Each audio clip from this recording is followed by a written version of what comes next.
देखिए, मैथमेटिक्स में सेट्स यानी समुच्चय से आप पूर्व परिचित हैं और समुच्चय का हमारे व्यवहारिक जीवन में क्या उपयोगिता है इससे भी आप अवगत हैं। समुच्चय के द्वारा हम सोसाइटी के डेवलपमेंट हो या किसी भी प्रकार का स्टडी हो, ऑब्जर्वेशन हो, एनालिसिस हो, बहुत ही कन्वीनियंट सहजता के साथ और शीघ्रतम हम कर लेते हैं। अब इस समुच्चय से भी एक बड़ा फलक लिए हुए एक कंसेप्ट है, टूल्स है और वो है ग्रुप, जिसे 11th और 12th क्लास के बाद उच्च कक्षाओं में आपको परिचय कराया जाता है। तो आज हम लोग देखेंगे कि ये ग्रुप क्या होता है और ग्रुप के अनुप्रयोग क्या है, हमारे व्यवहारिक जीवन को यह ग्रुप कैसे प्रभावित करता है। तो देखिए, ग्रुप को समझने के लिए हमें एक मैथमेटिकल ऑपरेशन जैसे plus, minus, multiply and division, इसको मैथमेटिकल ऑपरेशन कहते हैं। ये this all are known as mathematical operations. इसके अलावे भी बहुत से ऐसे डिफाइंड ऑपरेशन होते हैं और उसी ऑपरेशन में से किसी दिए हुए सेट पर कोई ऑपरेशन बाइनरी हो जाता है। बाइनरी ऑपरेशन से भी आप परिचित हैं और बाइनरी ऑपरेशन 12 में तो पढ़ना ही था और आपको उच्च कक्षाओं में भी बाइनरी ऑपरेशंस से ही शुरुआत की जाती है। तो बाइनरी ऑपरेशंस को लेकर एक अलग से वीडियो अभी क्लासेज पटना के यूट्यूब चैनल पर अपलोड है, आप उसको डिटेल्स में देख और समझ सकते हैं। यहाँ पर केवल हम यह बताएंगे कि जैसे अगर मान लिया जाए कि नेचुरल नंबर का, प्राकृतिक संख्याओं का अगर कोई सेट है, तो कोई भी दो नेचुरल नंबर का यदि हम प्लस करते हैं, एडिशन करते हैं, तो हमें फिर से नेचुरल ही नंबर प्राप्त हो जाता है। तो हम कहते हैं कि हाँ, plus is the binary operation on the set of natural numbers. फिर यदि हम माइनस को लेकर देखते हैं कि इज माइनस जो ऑपरेशन है, is minus a binary on the set of natural numbers. तो देखिए 2 - 3 -1 and -1 is not a natural number. तो दो नंबर को लिए माइनस जो ऑपरेशन है उस पर ऑपरेट किए और रिजल्ट जो है फिर से नेचुरल में नहीं गया, नहीं मिला, तो कहेंगे कि minus is not a binary operation on the set of natural numbers. तो ये बाइनरी हुआ। ग्रुप के लिए हमें एक सेट की आवश्यकता होती है और एक बाइनरी ऑपरेशन। अभी हम ग्रुप पढ़ेंगे। ग्रुप से भी आगे का जो कंसेप्ट है, जो टूल्स है, वो रिंग, उसे भी बड़ा फलक लिए हुए हमें फील्ड मैथमेटिक्स में, और उसे भी बड़ा फलक लिए हुए स्पेस। तो इस तरह से हम अपना स्टडी करेंगे। अभी हम लोग ग्रुप पर फोकस करेंगे कि ग्रुप क्या होता है, ग्रुप का फॉर्मेशन कैसे होता है। तो जैसा कि मान लिया जाए कि सेट का नाम तो आप कुछ भी ले सकते हैं, लेकिन ग्रुप पढ़ रहे हैं तो एक सेट ले लेते हैं। तो मान लिया जाए कि let G be a non empty set. एक सेट ले लिए, कुछ ना कुछ होना चाहिए। And let star be a binary operation, star be a binary operation. Direct हम प्लस नहीं कहे, स्टार कह दिए। अब स्टार का मतलब क्या है थोड़ा समझ लीजिए। जैसे हम कहें कि दो मेंबर है और ए स्टार बी, तो ऐसे ये डिफाइन है ए प्लस बी, ए स्टार बी तो ए डॉट बी बाई 2। तो किसी भी तरह से ये डिफाइन हो सकता है, न सिर्फ मल्टीप्लिकेशन, डिवीजन, एडिशन और सब्ट्रैक्शन, बल्कि कोई और भी। तो स्टार हो या फिर जीरो या फिर डॉट, इसमें से किसी से हम रिप्रेजेंट कर सकते हैं। तो let star be a binary operation on the set of G. Set G के लिए एक बाइनरी ऑपरेशन लेते हैं, देन एक साथ लिखेंगे जी स्टार और ब्रैकेट में कर देंगे। ऐसे भी इसको लिख सकते हैं जी स्टार। अब ये स्टार कभी प्लस होगा, कभी माइनस होगा, कभी कोई डिफाइंड ऑपरेशन होगा। तो G star is called an algebraic structure.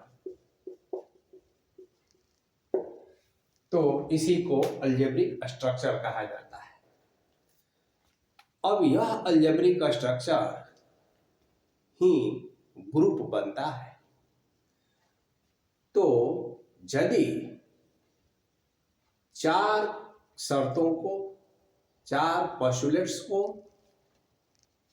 Satisfy करता हो, तो वो कौन से चार कंडीशंस या पोस्टुलेट है ये हमको देखना होगा। तो ग्रुप को हम डिफाइन कैसे करेंगे, तो पहले तो अलजेब्रिक स्ट्रक्चर को करेंगे कि अलजेब्रिक स्ट्रक्चर क्या होता है। परिभाषा, डिफिनीशन रटने का नहीं, समझने का, फिर अपनी भाषा में आप लिख सकते हैं उसे। तो एक सेट होना चाहिए और एक बाइनरी ऑपरेशन होना चाहिए, उसको इकट्ठा एक साथ आप लिखते हैं तो वही अलजेब्रिक स्ट्रक्चर होता है। तो देखिए अब हम लोग ग्रुप को डिफाइन करेंगे। तो इसी को जो है हम आगे बढ़ा देते हैं कि अलजेब्रिक स्ट्रक्चर। अब क्या कहेंगे कि द अलजेब्रिक स्ट्रक्चर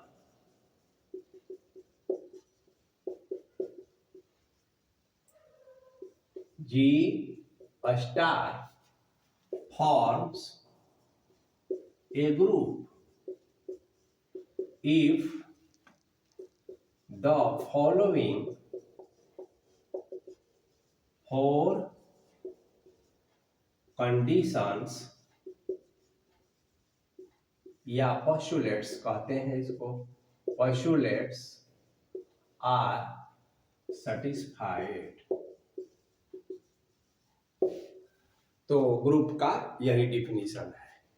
और अब कौन कौन फोर कंडीशंस है इसे हम लोग को समझना है। तो देखिए पहला क्लोजर प्रॉपर्टी। तो पहला शर्त है कि क्लोजर प्रॉपर्टीज को सेटिस्फाई करे। अब ये क्लोजर प्रॉपर्टीज क्या होता है, तो बहुत आसान है। जो भी सेट दिया हुआ है और जो डिफाइंड ऑपरेशन दिया हुआ है वो दिया रहेगा। तो हम देखते हैं कि सेट का कोई दो मेंबर लेते हैं, उस ऑपरेशन पर ऑपरेट करते हैं। यदि रिजल्ट बिलोंग कर गया उसी सेट में जी में, तो हम कहते हैं कि हाँ G is closed with respect to defined operation या बाइनरी ऑपरेशन स्टार। और वैसे भी जब ऑपरेशन बाइनरी है तो वो क्लोजर प्रॉपर्टी को फुलफिल तो करेगा ही करेगा। अब जैसे देखिए लिखने का तरीका इसमें सीखना है। तो क्लोजर प्रॉपर्टी का यही मतलब है। तो आप कहेंगे कि let A B belongs to G. दो कोई मेंबर ले लेते हैं। If A star b. अब जो भी ऑपरेशन दिया रहेगा, प्लस दिया रहेगा तो प्लस कर देंगे, माइनस दिया रहेगा तो माइनस कर देंगे। तो A star B belongs in G, ठीक है। तो let A B belongs to, if A star B, star लगाने के बाद ऑपरेट करने के बाद यदि वो जी में बिलोंग कर गया, इसको और ऐसे समझिए, ए स्टार बी जब आप ऑपरेट करेंगे तो एगो नया सी मिलेगा। यदि यह सी जो है जी में बिलोंग कर गया है तो हम कहेंगे कि देन, है ना, जी इज क्लोज्ड, है ना, विथ रिस्पेक्ट टू स्टार, बस। और ऐसे ही इसको कह देते हैं कि हाँ क्लोजर प्रॉपर्टी का पालन कर रहा है। अब अलग अलग सेट होगा, अलग अलग ऑपरेशन होगा और उसके अकॉर्डिंग हम लोग इसे दिखाते हैं। अब देखिए दूसरा जो कंडीशन है वो है एसोसिएटिव प्रॉपर्टी, ठीक है ना। तो ये दूसरे कंडीशंस पर अब हम लोग आ गए। देखिए दूसरा जो कंडीशंस है एसोसिएटिव प्रॉपर्टी। अब साहचर्य नियम से आप परिचित हैं, क्लोजर को संपर्क नियम कहते हैं। तो देखिए इसमें हम कहते हैं a b c belongs to G, ठीक है ना। तो इफ, तो यदि ए बी सी जी का कोई 3 मेंबर्स लेते हैं, देन अब एसोसिएटिव क्या होता है, देखिए a star B star c, फिर a star B star c is equal. अब यहाँ पर इसको एक साथ ब्रैकेट में कर दीजिए और यहाँ पर इसको एक साथ ब्रैकेट में कर दीजिए। ऑपरेशन चाहे जो भी हो, प्लस हो माइनस हो, पहले ए बी को आप ऑपरेट करेंगे और जो रिजल्ट आएगा उसको फिर जो है सी के साथ ऑपरेट करेंगे तो कुछ वैल्यू आएगा।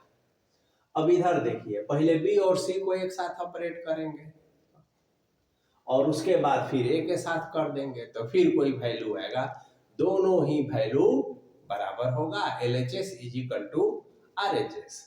अब जब पार्टिकुलर एग्जांपल हम लेंगे तो सेट ऑफ इंटीजर्स होगा, नेचुरल होगा, रियल्स होगा, मैट्रिक्स का सेट होगा, फंक्शन का सेट होगा, तो उसमें हम लोग अलग से देखेंगे और इसको शो भी करेंगे कि एसोसिएटिव है अथवा नहीं। तो यह प्रॉपर्टीज को हम लोग, इस प्रॉपर्टीज को कहते हैं कि एसोसिएटिव प्रॉपर्टी। तो ग्रुप बनने के लिए यह आवश्यक है कि जो सेट है जी, उसके जो मेंबर्स हैं उस दिए हुए ऑपरेशन पर with respect to that operation associative होना चाहिए। अब देखिए तीसरा जो प्रॉपर्टी है वो काफी महत्वपूर्ण है और वो है एग्जिस्टेंस ऑफ आइडेंटिटी। अब आइडेंटिटी से आप परिचित हैं और एग्जिस्टेंस शब्द इसलिए लगाया गया है कि उस दिए हुए सेट में आइडेंटिटी एलिमेंट है भी अथवा नहीं, यदि है तभी वो ग्रुप बनेगा, नहीं तो नहीं ग्रुप बन सकता है। अब आइडेंटिटी से आप परिचित हैं, जैसे हम कहें कि इंटीजर्स का सेट ले लें और कहें कि 0 इज द एडिटिव आइडेंटिटी, किसी भी नंबर में 0 को जोड़ने से पुनः हमें वही नंबर मिलता है, तो इसी को कहते हैं एडिटिव आइडेंटिटी। यदि हम नेचुरल का सेट लेते हैं तो नेचुरल नंबर के सेट में एडिटिव आइडेंटिटी एग्जिस्ट नहीं करता है। तो इसका मतलब है कि जब नेचुरल का सेट हो तो किसी भी प्लस या माइनस पर वो ग्रुप का फॉर्मेशन नहीं करेगा, और खासकर माइनस पर तो इसलिए नहीं करेगा कि अभी क्लोजर प्रॉपर्टी ही सेटिस्फाई नहीं कर पाएगा तो माइनस तो वहीं खत्म हो जाता है, लेकिन प्लस जो है नेचुरल नंबर के सेट पर एसोसिएटिव भी होता है और क्लोजर प्रॉपर्टी का भी पालन करता है। तो एग्जिस्टेंस ऑफ आइडेंटिटी की जब बात करें तो जीरो चूंकि नेचुरल के सेट में है नहीं, तो existence of identity element does not exist, तो कहेंगे कि ग्रुप का फॉर्मेशन नहीं होता है।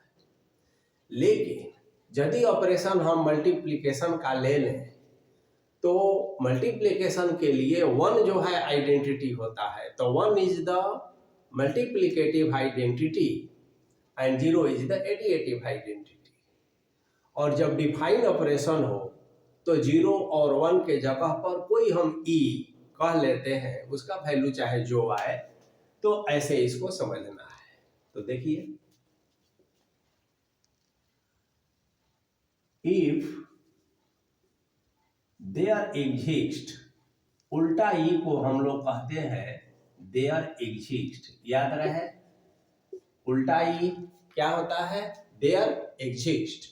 तो if there exist an element e belongs to G, देखिए चूंकि यह डिफाइंड ऑपरेशन स्टार है तो हम जीरो नहीं कहेंगे, वन नहीं कहेंगे, हम ई ले लेंगे, ठीक है ना, कि ऐसा एलिमेंट है। सच दैट, ये लिखने का तरीका है, जब देयर एग्जिस्ट आता है तो सच दैट जरूर आता है। तो सच दैट ए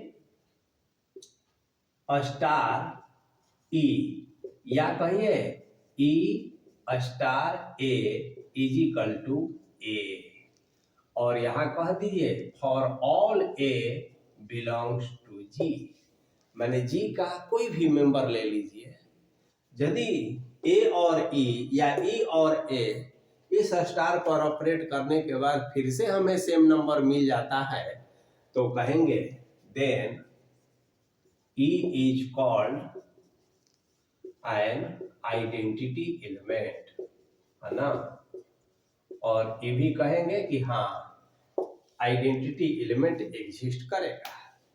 लेकिन किसी दिए हुए सेट में ऐसा कोई ई नहीं मिले तो फिर ग्रुप का फॉर्मेशन नहीं होगा। जैसे एग्जांपल हम दिए सेट ऑफ नेचुरल नंबर्स, और अगर एडिशन हो तो वहां आइडेंटिटी एग्जिस्ट नहीं करेगा।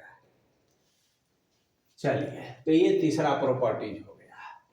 अब चौथा जो प्रॉपर्टी है वो है एग्जिस्टेंस ऑफ इनवर्स। अब ये इनवर्स क्या होता है यह भी आप जानते हैं पहले से, केवल लिखने का तरीका सीखना है। किसी भी मेंबर या एलिमेंट या नंबर को आप लेते हैं और एक ऐसा नंबर, जैसे उदाहरण के तौर पर देखिए कि अगर हम इंटीजर्स का सेट लेते हैं और 5 एक उसका मेंबर लेते हैं, तो -5 भी चूंकि इंटीजर होता है, तो यदि हम 5 प्लस -5 कहें तो रिजल्ट 0 होता है। आइडेंटिटी, एडिटिव आइडेंटिटी, तो हम कहते हैं कि -5 is the additive inverse of 5।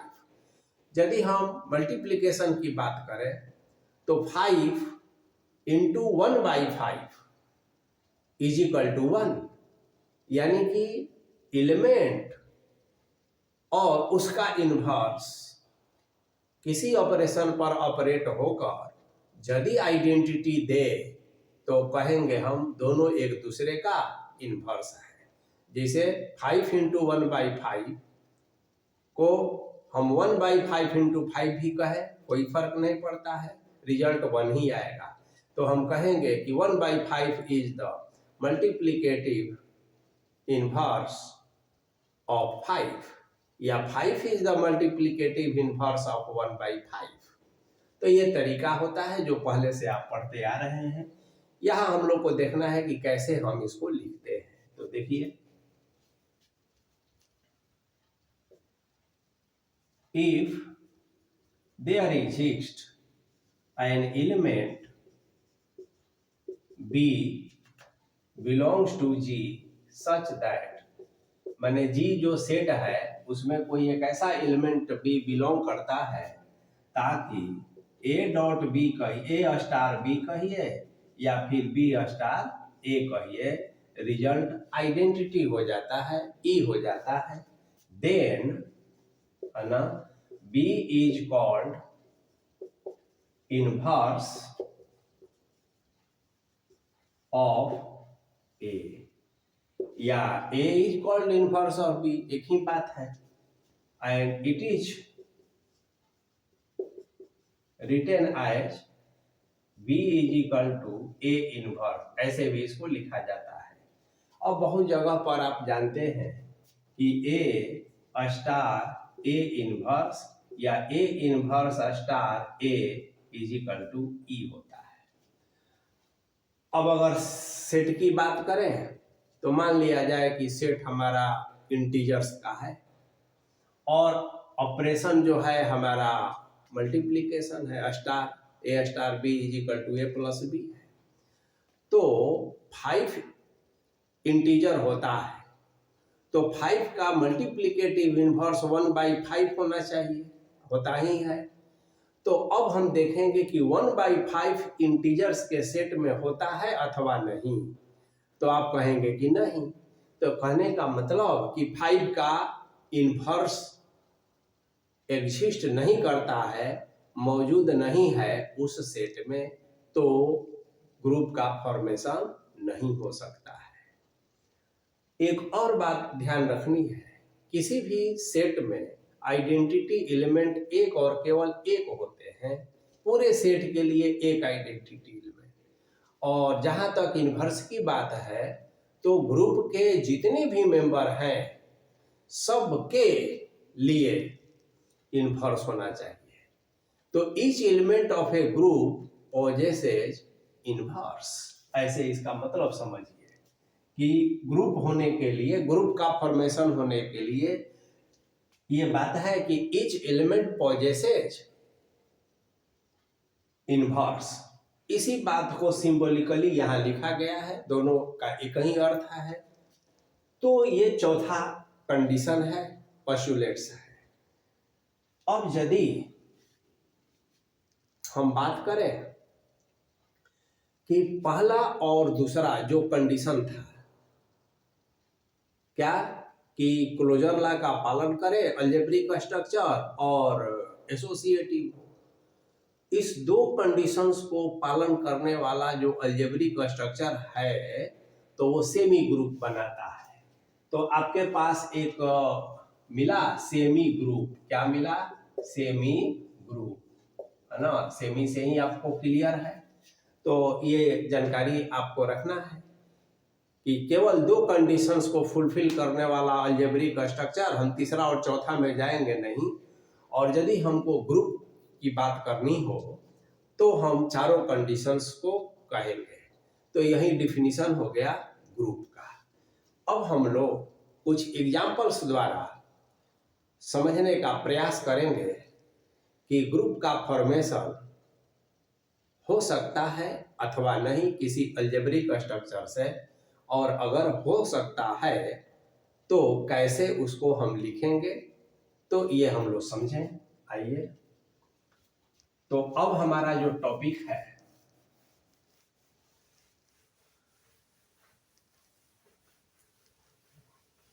देखिए, एक सबसे छोटा हम सेट लेते हैं, या पहले एक बड़ा देख लीजिए। Let G be the set of integers and a star be a binary operation defined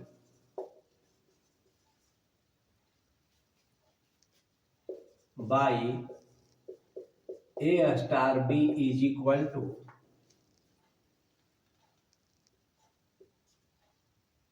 A into B. तो आपको ये कहना है कि सो दैट, तो देखिए जी स्टार फॉर्म्स ए ग्रुप, ठीक है ना। तो देखिए अब सो दैट का मतलब होता है कि निश्चित तौर पर यह ग्रुप का फॉर्मेशन करता है और आपको केवल दिखाना है, लेकिन आप पहले यह देखेंगे कि वास्तव में क्या यह ग्रुप बनाता है अथवा नहीं। तो पहले हम क्वेश्चन को बदल देते हैं, क्योंकि यह ग्रुप नहीं बनाता है। अभी हम लोग चर्चा किए थे, जैसे देखिए सेट ऑफ इंटीजर्स है और मल्टीप्लिकेशन है a इंटू बी। स्टार कैसे डिफाइन है? Multiplication, ordinary multiplication. तो आप देखते हैं कि क्लोजर लॉ हो जाएगा, किसी भी दो इंटीजर्स का प्रोडक्ट इंटीजर्स ही होता है। दूसरा कंडीशन एसोसिएटिव होता है, तो product of integers is associative. तीसरा कंडीशन एग्जिस्टेंस ऑफ आइडेंटिटी, तो मल्टीप्लिकेटिव आइडेंटिटी 1 होता है, इंटीजर्स के सेट में है ही। चौथा कंडीशन फेल होगा। क्यों फेल होगा? क्योंकि अगर 5 इंटीजर्स है, हम लोग देखे थे पहले भी, तो 1/5 जो है उसी में होना चाहिए, लेकिन 1/5 इंटीजर्स में नहीं हो रहा है। तो यहाँ पर चौथा रूल फेल हो रहा है, इसलिए जी स्टार, ठीक है ना, does not form the group. अब अगर इस सेट के बदले में, सेट ऑफ इंटीजर्स के बदले में सेट ऑफ रियल नंबर्स ले लिया जाए, तो हाँ, set of real numbers forms a group with respect to operation multiplication. तो सेट पर डिपेंड करता है और क्या ऑपरेशन दिया है उस पर डिपेंड करता है। अब देखिए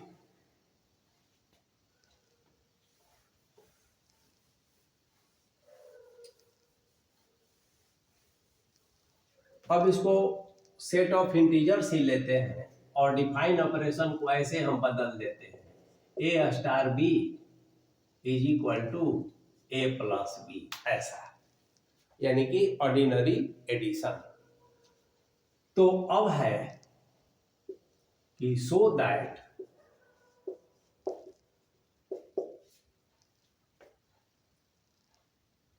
जी स्टार फॉर्म्स ए ग्रुप।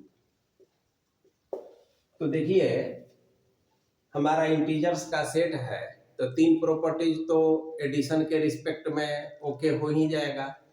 चौथा जो प्रॉपर्टीज है वो भी ओके हो जाएगा। का है? इसलिए कि एडिशन है। तो यदि 5 है तो उसका इन्वर्स -5 भी मौजूद है, 3 है तो -3 भी है, -9 है तो 9 भी है, क्योंकि इंटीजर्स में तो सब होता है। तो इसीलिए इसको अब शो करना है। तो कैसे हम शो करेंगे इसको समझना है। तो देखिए अब हम इसको प्रूफ, परीक्षा में आपको ऐसे ही लिखना है, अलग अलग सेट, अलग अलग ऑपरेशन, और उसको हमेशा शो करने का तरीका एक ही कि चारों प्रॉपर्टीज को सेटिस्फाई करके दिखा देना है। 4 में से एक भी सेटिस्फाई नहीं हुआ तो वो ग्रुप नहीं बनेगा। तो पहला ये देखिए, इन एक लाइन लिख दीजिएगा, in order to proof it is sufficient to prove that, ठीक है, पहला क्लोजर है ना, क्लोजर प्रॉपर्टी। अब देखिए इसको लिखने का तरीका 2 तरह से। एक तो आप जनरलाइज करके लिख दीजिए ए बी करके, और दूसरा आप सेट को ले लीजिए कि सेट ऑफ इंटीजर्स है तो dot dot dot -3 -2 -1 0 1 2 3 dot dot dot ऐसा ले लीजिए। तो पार्टिकुलर एग्जांपल लेकर भी आप दिखा सकते हैं। मान लिया जाए कि -3 और 5 ये दो मेंबर ले लिए आई के, तो आई के बदले इसको जी कह दीजिए। आई भी कह सकते हैं, आर भी कह सकते हैं, वो भी ग्रुप बनाएगा, जी कहना जरूरी नहीं है, लेकिन इसमें हम लोग जी लिखे हैं तो जी लेंगे। तो देखिए ऑपरेशन क्या है, -3 स्टार 5 तो क्या होगा बोलिए, इनटू है, प्लस है, तो -3 + 5 यानी कि 2 हो गया। अब 2 जो है फिर से देखिए एक इंटीजर ही मिल रहा है और जी में बिलोंग कर जा रहा है। ऐसे भी इसको दिखाइएगा 5 × 5 स्टार -3 तो 5 + -3 तो ये 2 हो जाएगा। तो दोनों तरीका से 2 ही वैल्यू आ रहा है और 2 जो है जी में बिलोंग करता है। तो हम कहेंगे कि इसलिए G is closed with respect to star या प्लस। डायरेक्ट स्टार नहीं दिया है, खाली डायरेक्ट प्लस दे दिया है, तो यहाँ प्लस लिख देंगे। तो जो ऑपरेशन दिया है उसके रिस्पेक्ट में हम लिखेंगे, तो ये सेटिस्फाई हो गया। पार्टिकुलर एग्जांपल नहीं देकर जनरलाइज कर देंगे कि यदि a B belongs to G है ना, तो this implies that a star B is equal to b star a, है ना। ये जो रिजल्ट आएगा सी, ये सी निश्चित रूप से, क्योंकि ये इंटीजर्स है, ये इंटीजर्स है, ये इंटीजर्स है, दोनों का सम कर रहे हैं तो इंटीजर्स ही हो रहा है, तो ऐसा इसको शो कर देंगे। तीसरा तरीका है कि आप लैंग्वेज में केवल लिख दीजिए कि वी नो दैट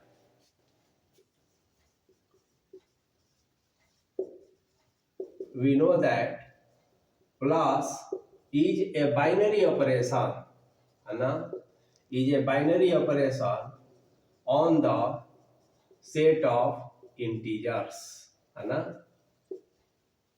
तो जब बाइनरी ऑपरेशन हो ही गया तो जी क्लोज्ड हो जाएगा। चलिए और भी लिख सकते हैं, we know that sum of 2 integers is also an integer, तो क्या कहे कि हाँ जी जो है क्लोज्ड है। अब इसका दूसरा प्रॉपर्टीज एसोसिएटिव, तो इसको आप लिखेंगे वी नो दैट, ऑब्वियसली ऐसे भी लिख दीजिए, स्पष्ट रूप से हम जानते हैं, we know that addition is associative on the set of integers।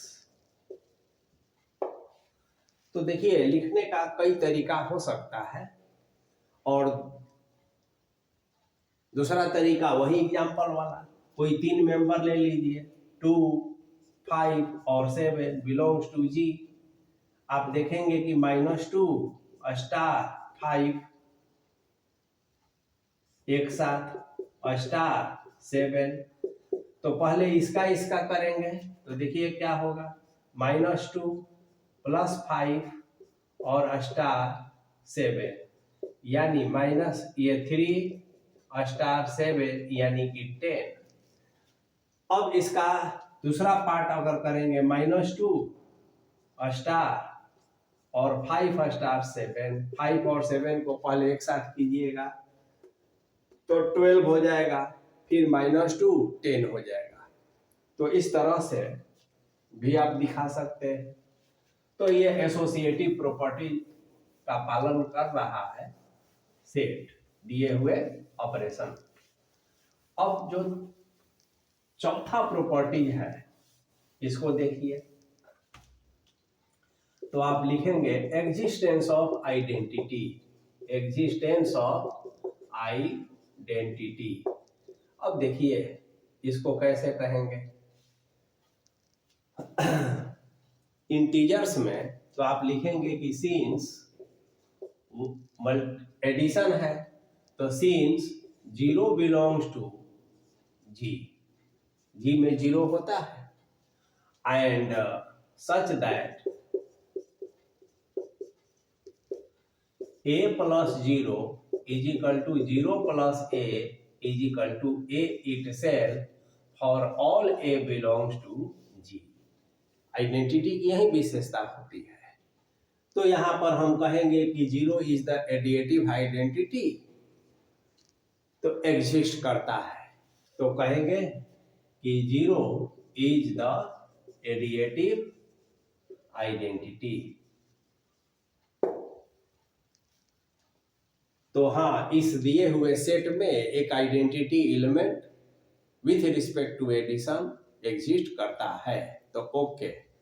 अब जो चौथा प्रॉपर्टी है वो है existence of inverse, existence of inverse, है ना। अब देखिए, एग्जिस्टेंस ऑफ इनवर्स का मतलब है कि देयर एग्जिस्ट, क्या, ऐसे समझिए इसको। पहले अगर मान लिया जाए कि कहीं -7 है जो इंटीजर्स है, बिलोंग्स कर रहा है जी में, तो we have 7 belongs to G such that, है ना, -7 ऑपरेशन प्लस है 7 इज इक्वल टू 0, आइडेंटिटी आ गया। तो हम कहते हैं कि -7 इज द इनवर्स ऑफ 7, यानी कि अभी -7 तक पार्टिकुलर है, हर इंटीजर्स का इनवर्स उसी में मौजूद रहता है। क्यों? क्योंकि एडिएटिव इनवर्स के लिए हमें क्या चाहिए, तो दो एलिमेंट को जब हम उस दिए हुए ऑपरेशन एडिशन पर ऑपरेट करते हैं तो 0 होना चाहिए। तो सेट में इंटीजर्स के सेट में ये पॉसिबल है। तो यहाँ पर हम देख रहे हैं, तो लिखेंगे ऐसे, if there exist B belongs to G such that को एसटी कहते हैं कि a plus B is equal to B plus A is equal to 0, identity element होता है।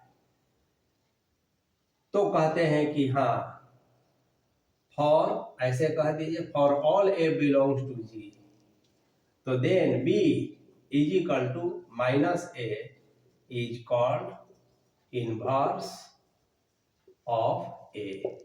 अब ए जी का कोई भी एलिमेंट है, पर्टिकुलर नाम आप नहीं दिए हैं, जनरलाइज कर दिए हैं, तो चारों कंडीशन यह सेट जो है with respect to addition satisfy कर रहा है, ऐसे लिखेंगे। तब कहेंगे कि thus all the conditions of group are satisfied, so G star forms a group। हो गया। तो एग्जाम में भी ऐसे आपको लिखना है। अब देखिए, आप इसे कहानी की तरह अपनी भाषा में कैसे लिखा जाता है एग्जाम में, इसका तो प्रैक्टिस करना है। लेकिन कोई भी सेट हो, कोई भी ऑपरेशन हो, बिना पेन उठाए चलाए आप बता सकते हैं कि हाँ ग्रुप बनता है या नहीं। अब सेट की जहां तक बात है, तो केवल नंबर का ही सेट नहीं होगा, सेट ऑफ मैट्रिसेज भी हो सकता है। तो the set of matrices of order 2x2 forms a group with respect to addition. तो दिखाने का तरीका वही होगा। अब हम जानते हैं कि दो मैट्रिक्स को 2x2 ऑर्डर का दो मैट्रिक्स हो, उसको अगर हम ऐड करते हैं तो फिर से हमें 2x2 ऑर्डर का ही मैट्रिक्स मिलता है। इसलिए यह क्लोजर लॉ का पालन करता है। ऐसे जैसे लिखते हैं, एसोसिएटिव होता ही है। हम जानते हैं, we know that matrix addition is associative. और एग्जिस्टेंस ऑफ इनवर्स, तो जीरो मैट्रिक्स होता है। देखते हैं अब जीरो मैट्रिक्स एग्जिस्ट करता है 2x2 का, तो एडिटिव आइडेंटिटी भी है। तो ये 0 0 0 एडिटिव आइडेंटिटी है for the set of matrices of order 2x2 of existence of inverse. अब ये 2x2 ऑर्डर का जो मैट्रिक्स है, तो क्या हर मैट्रिक्स का इन्वर्स भी उस सेट में मौजूद है अथवा नहीं? अब आप इन्वर्स जो है मैट्रिक्स का निकालना जानते हैं, और आप देखे भी हैं कि अगर एक कोई मैट्रिक्स है और उसका अगर इन्वर्स से मल्टीप्लाई करते हैं तो हमें आइडेंटिटी मैट्रिक्स मिल जाता है। तो आइडेंटिटी मैट्रिक्स ये बने कि एडिशन के लिए 0 0, और यदि मल्टीप्लिकेशन है तो इसके लिए आइडेंटिटी मैट्रिक्स आप जानते हैं जिसे I2 से डिनोट करते हैं, और इसको तो हम थोड़ा सा डीप 0 कह के या 2x2 कह देते हैं। तो ऑर्डर तो कुछ भी हो सकता है। तो इस तरह से हम देख रहे हैं कि सेट हमारा मैट्रिक्स का भी हो सकता है, सेट हमारा फंक्शन का भी हो सकता है। फंक्शन में भी आइडेंटिटी फंक्शन आप पढ़े हैं, फंक्शन का इन्वर्स भी होता है। अब ये इन्वर्स एग्जिस्ट करने के कुछ कंडीशंस होते हैं, वैसा फंक्शन होना चाहिए। तो इसको भी हम इसी तरह से दिखाते हैं। कॉम्प्लेक्स नंबर का भी सेट होगा। तो एग्जाम्पल्स में एक तो आपको एग्जाम्पल्स दिया रहेगा और उसको शो करना होगा कि कैसे यह ग्रुप बनाता है, और दूसरे तरह का प्रश्न ऐसा हो सकता है कि define a group and give an example. तो there are so many examples. तो आप कोई भी एग्जाम्पल देकर और लिखकर उसे आपको प्रूफ भी करना होगा।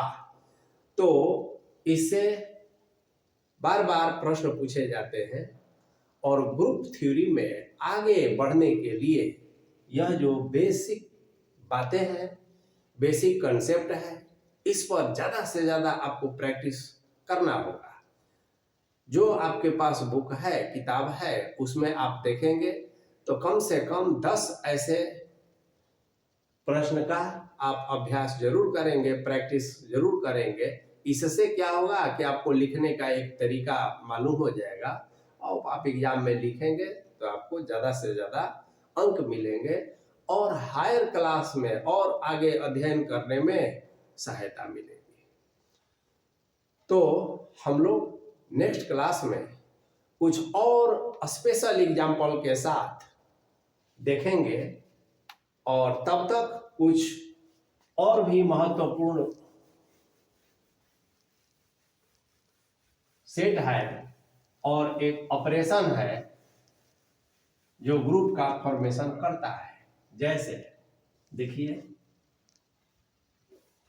इसको भी देख लेते हैं अभी। देखिए, the set of fourth roots of unity for a group with respect to multiplication।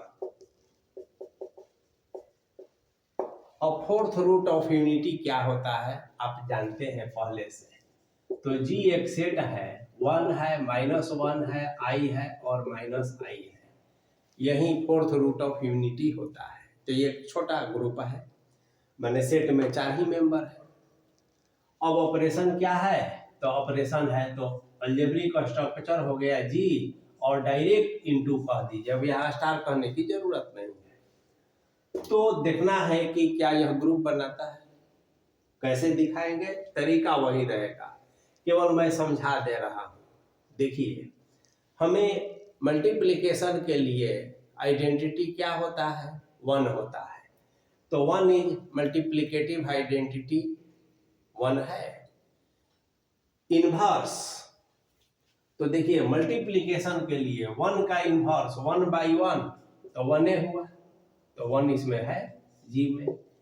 देखिए -1 का, तो -1/1 -1 यानी कि -1 हो गया जी। आई तो 1/i, और ये चूंकि कॉम्प्लेक्स है नहीं तो आई से गुणा भाग कर देते हैं, i/i² हो गया, i/-1 हो गया -i। तो देखिए i का इनवर्स क्या हुआ, -i, और उसी तरह से जब -i का इनवर्स लिखेंगे तो i हो जाएगा। तो 1 का इनवर्स 1 इटसेल्फ, -1 का -1 इटसेल्फ, i का -i और -i का i, यानी each element possesses his own inverse. तो चौथा प्रॉपर्टी भी सेटिस्फाई हुआ। अब है क्लोजर और एसोसिएटिव। तो देखिए किसी भी दो मेंबर को लीजिए और मल्टीप्लाई कीजिए, जैसे इसका एक कंपोजिशन टेबल भी बनाया जा सकता है, लेकिन आप समझिए अगर 1 और -1 को मल्टीप्लाई करेंगे तो -1 आएगा, इसी मेंबर में होगा। i और -i कहेंगे तो -i² और -i² तो -1 यानी कि 1 इसी में। यानी कि किसी भी दो मेंबर को आप लेते हैं और मल्टीप्लाई करते हैं तो पुनः उसी सेट में बिलोंग कर जाता है, यानी कि यह क्लोजर प्रॉपर्टीज को पालन करता है। और एसोसिएटिव तो है, तो इसलिए यह ग्रुप बनाता है। तो ऐसे और भी प्रश्न होंगे, क्वेश्चंस होंगे, एग्जाम्पल्स होंगे, तो इसका प्रैक्टिस करें। अब नेक्स्ट क्लास में हम लोग ग्रुप के कुछ स्पेशल एग्जाम्पल्स की चर्चा करेंगे और साथ ही some general properties of a group, इस पर काम करेंगे।